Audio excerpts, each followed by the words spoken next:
In these series, we have seen that God has made us in His image, male and female, and for a purpose. And it is the purpose that we're going to look at now as that part of what it means to be made in the image of God. In these lectures, we have heard that we are made in an architectural design of masculine and feminine to reflect the full nature of God. His paternal heart, His maternal heart is expressed in our transcendent nature of masculine and feminine.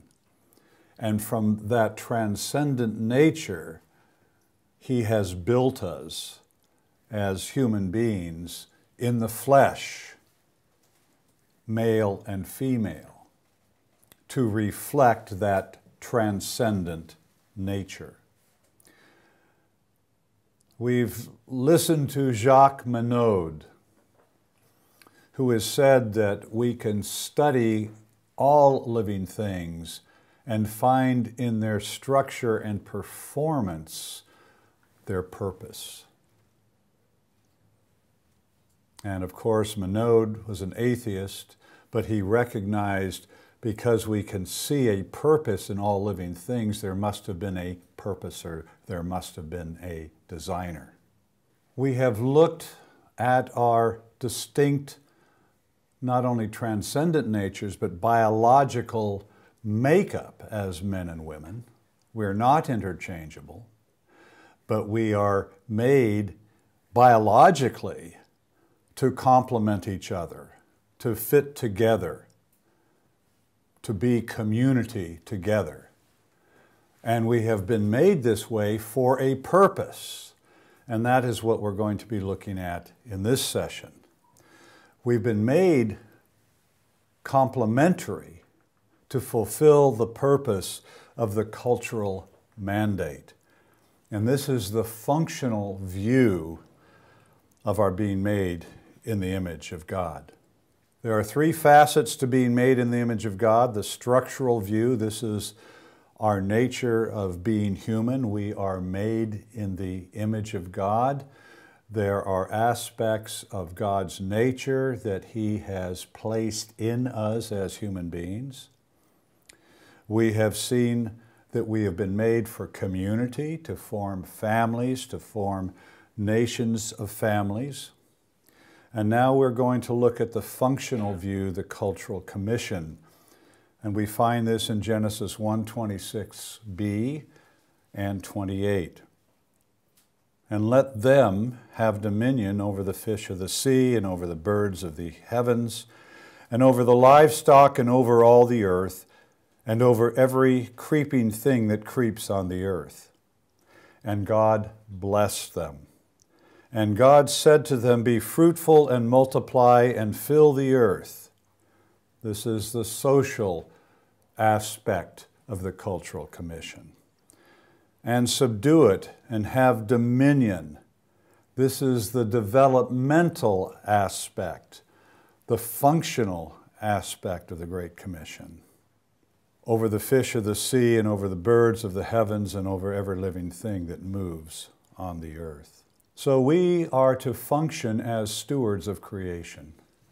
God has made this planet, put this planet in the solar system, and solar system in the grandness of the universe, and He said to human beings, take what I have made and govern it. Be stewards of what I have made.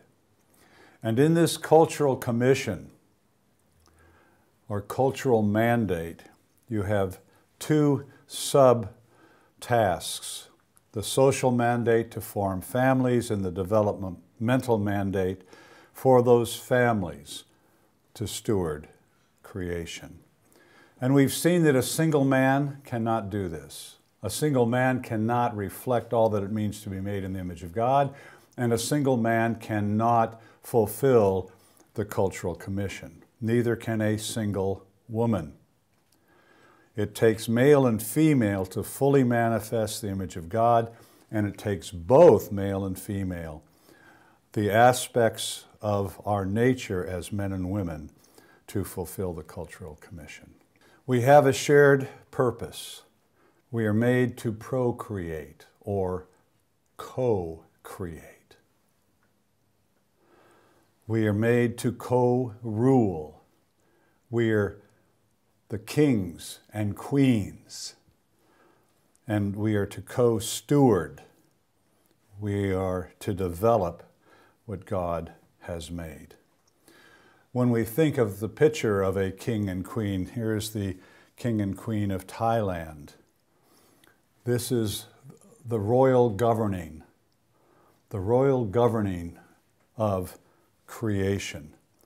We are vice-regents. We are the regents under God's authority. And we have been given this mandate to create culture. Michael Novak, the great Roman Catholic economist, and call him a theologian or a philosopher. I don't think he would call himself a theologian, but he certainly thought theologically about economics. And he said this: creation left to itself is incomplete, and humans are called to be co-creators with God, bringing forth the potentialities the Creator has hidden. Creation is full of secrets waiting to be discovered, riddles which human intelligence is expected by the Creator to unlock. The world did not spring from the hand of God as wealthy as humans might make it. This is a remarkable understanding. It is the theology of economic man. We are here to govern. The world did not spring from the hand of God as wealthy as humans might make it. Here we have a theology of governance, a theology of economics. It could be said that we are economic creatures. We have been put here for economic reasons. In fact, the word economics comes from the Greek word oikonomia. Oikos, house. Nomia, governance. We are here to govern the house. Whose house? God's house. Economics is about the stewardship, the governance of creation. And God intends for us, male and female, to govern what He has made and to make it more bountiful. He just didn't put us here and say, eat from the garden. But He said, expand the garden.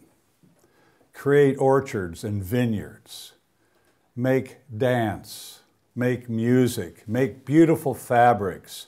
Paint paintings. Create symphonies. Write fantasy. Take what I have given you, the raw stuff that I have given you, and do something with it. We're not here simply to consume.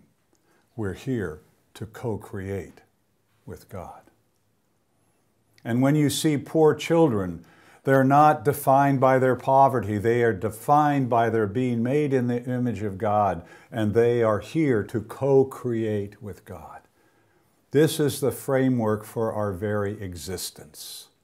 George Gilder, in his book, The Spirit of Enterprise, said this: in a sense, entrepreneurship is the creation of surprises. It entails breaking the looking glass of established ideas. We are here to think outside the boundaries of what we see in front of us, to conceive of things. God conceived of the universe, and then He brought it into existence. What are the universes in your mind? What are the ideas in your mind? What does your mind imagine? Bring that into existence through your words, through your actions, through your networking. When God finished His work, it was perfect, but it wasn't finished. His work was finished.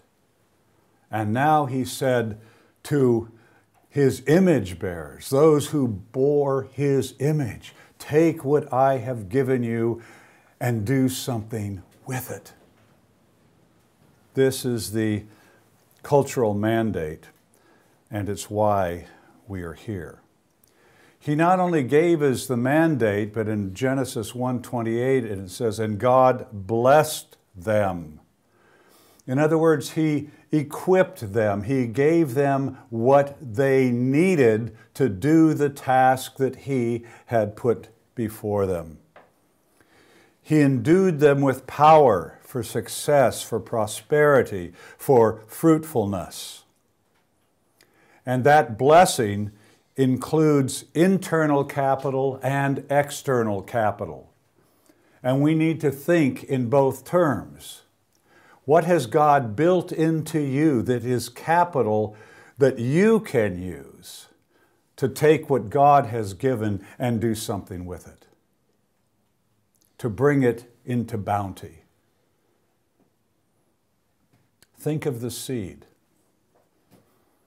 Imagine a seed. You have a seed in your hand. What do you have there? Is it just a seed? Or do you see the potential of that seed? What can that seed produce? That seed can produce a flower, or it can produce a tree. And that tree will produce other seeds. And those seeds will produce a grove of trees. And those groves of trees will produce a forest. Can you see the forest in the seed? God has given you internal capital to see things. Can you see them? And then He has given us external capital. He's given us the land, the sun, the water. He's given us the forests, the flowers. He's given us internal capital to govern and external capital to govern. And until we learn to govern the internal capital, we will not do very well at governing the external capital. So we are here to take what God has made and make it flourish. Part of who we are as humankind is we are the makers of culture. Herman Bavinck said this, culture in the broadest sense is the purpose for which God created man after His image. Culture in the broadest sense is the purpose for which God created man after His image.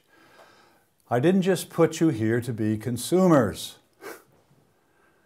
That's a very small concept of why we're here. It's a very small universe. And yet this is what a materialistic society has reduced us to. The producers of material things and the consumers of material things. Very small purpose.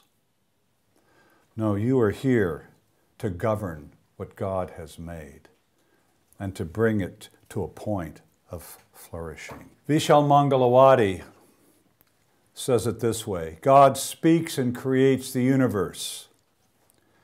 Man speaks and creates culture, which shapes the universe.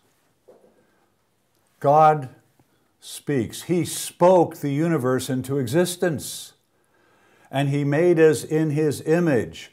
He made us to be word makers. And when we make words, we are shaping history and shaping culture.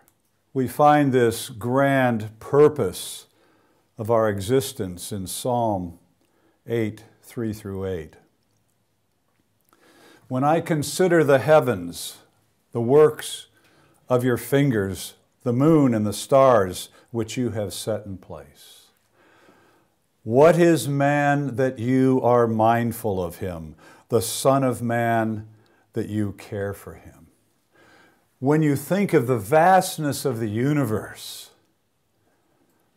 we are in this small solar system, and we are on a tiny planet in the solar system. This is so small. And then we, as human beings, are on this tiny speck. We are so small. Why are we important? What is man that God would even consider him? We are just specks, smaller than a grain of sand in the midst of the universe. What is man that you are mindful of him? You made him a little lower than the heavenly beings and crowned him with glory and honor. You made him ruler over the works of your hands.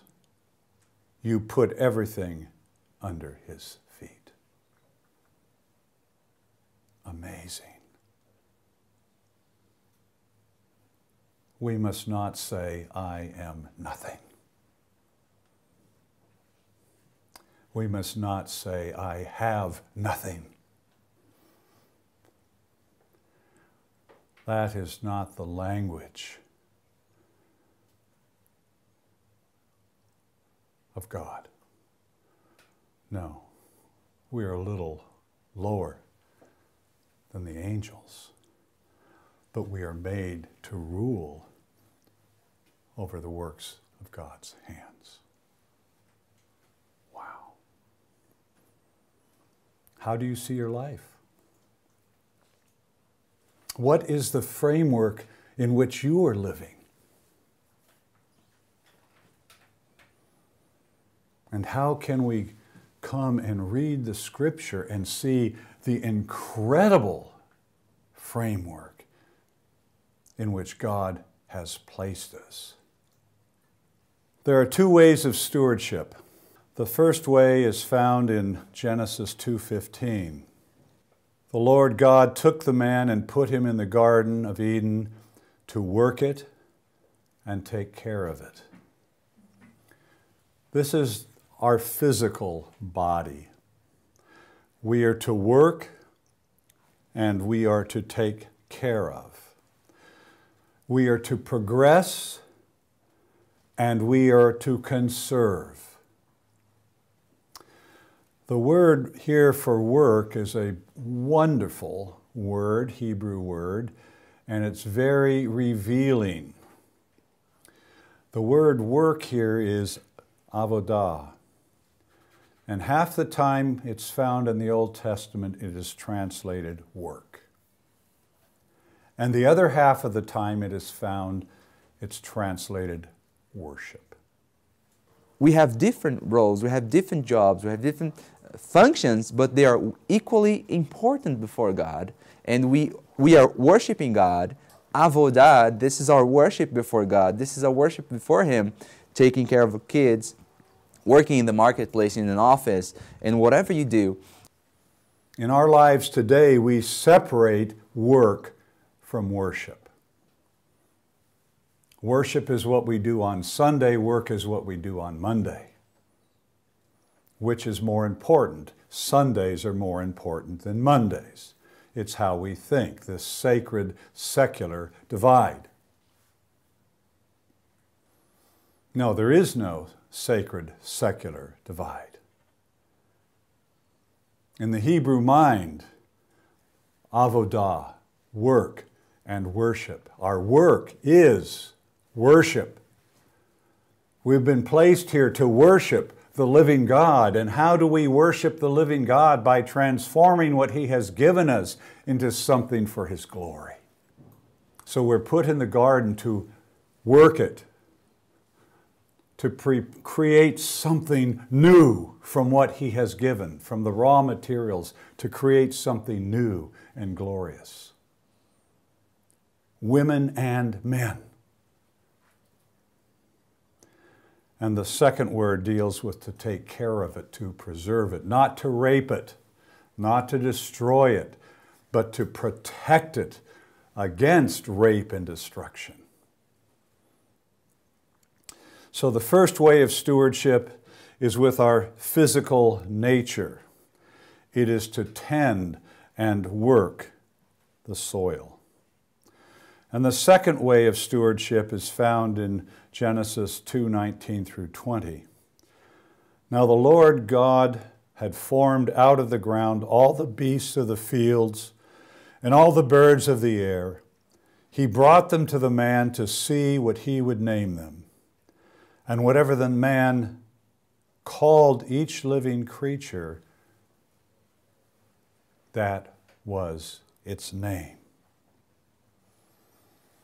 This is a remarkable text. God made all the animals. He put Adam in the garden. And He said, look up there. See up in that tree? There's an animal. I've made that animal, and I have named that animal. That is a bird. And Adam, I want you to memorize that name, because that is the name I gave that creature. Is that what God did? No. He said to Adam, look up there in the tree. There's an animal. I have made that animal, but I have made you to name that animal. And whatever name you give that animal, that's what I will call it. That will be its name. Wow. You name the animals. Part of the governance is by creating words and classifying and naming. I remember when our first child was going to be born, and my wife and I were considering names for our first baby. And we had a girl's name and a boy's name. And then I had this thought, and I said to Marilyn, we're going to name our child when the child is born. And whatever we name our child, that will be the name that God calls our baby. And we named our baby Nathan. And God has been calling him Nathan for 50 years. And God will be calling him Nathan for eternity. Wow.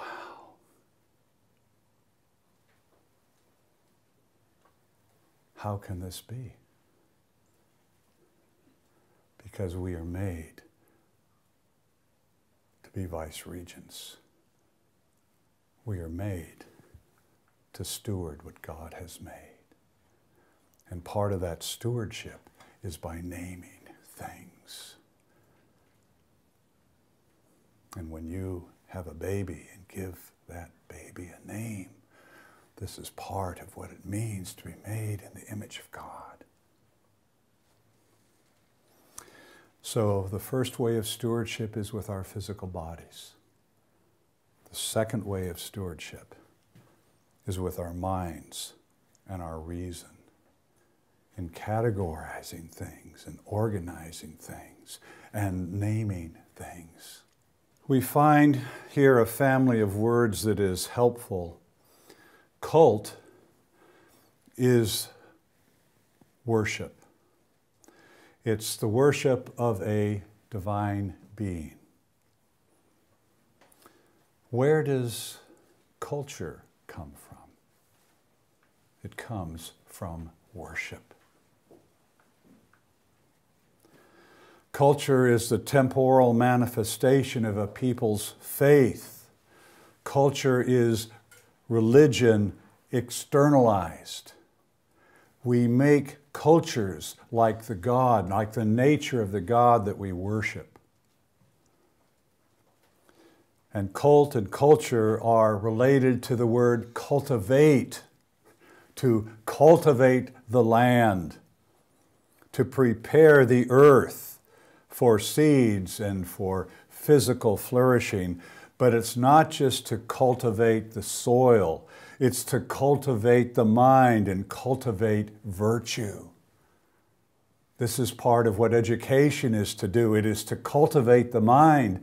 It is to cultivate virtue.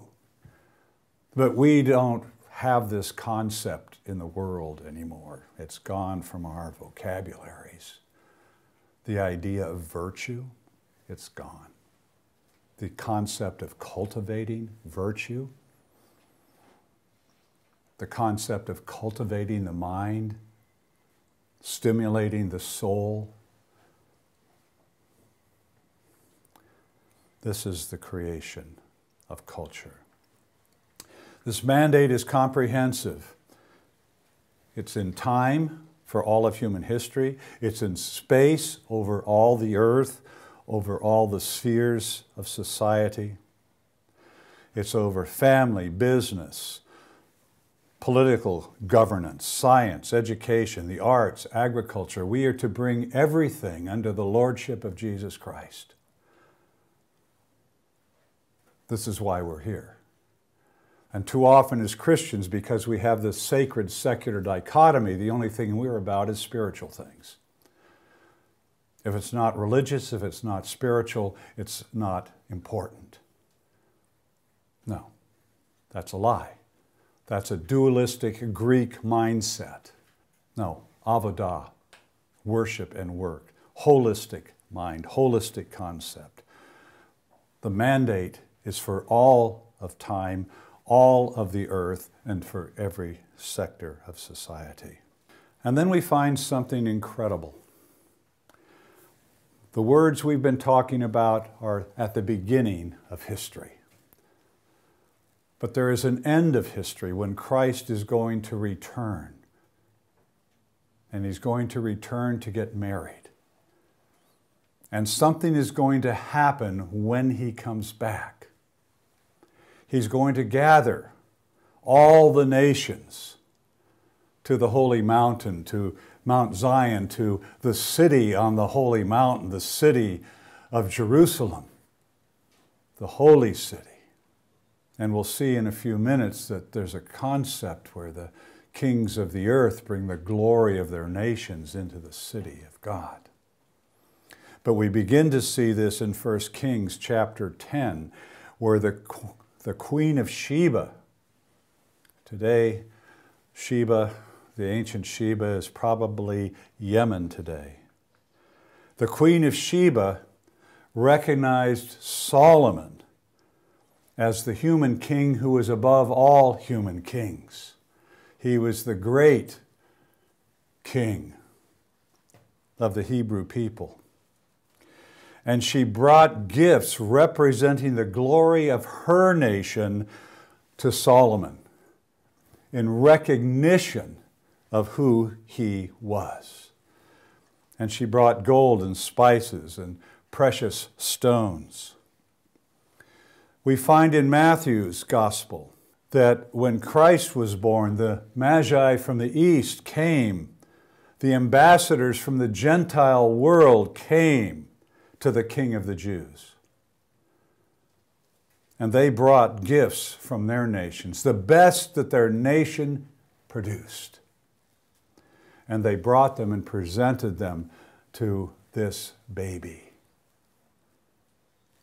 Jesus. Now at the end of history, if we look at Romans 21, verses 23 through 26, we find these incredible words. And the city has no need of sun or moon to shine on it, for the glory of God gives it light, and its lamp is the Lamb. By its light will all nations walk, and the kings of the earth will bring their glory into it. And the gates will never be shut by day, and there will be no night there. They will bring into it the glory and honor of the nations. At the beginning of the narrative, we find the cultural commission to take what God has made and to do something with it. And now at the end of history, when Christ returns and the great wedding of the Lamb is to occur, all the nations are drawn to the New Jerusalem by the light. The glory of God, the Lamb, is the lamp. But they don't come empty-handed. What do they come with? The glory of their nations. What their culture produced that honored God is brought into the city of God as gifts from that nation for Christ and His bride on their wedding day. So we read in Genesis 1 and 2 the giving of the cultural commission, and we read at the end of the biblical narrative the why of the cultural commission, because now the glory of the nations are going to be given to Jesus Christ. This is the end of the story. Why are we here? Why are we human beings? Why are we made in the image of God? To take what God has made and to do something with it for His glory. That's why we're here.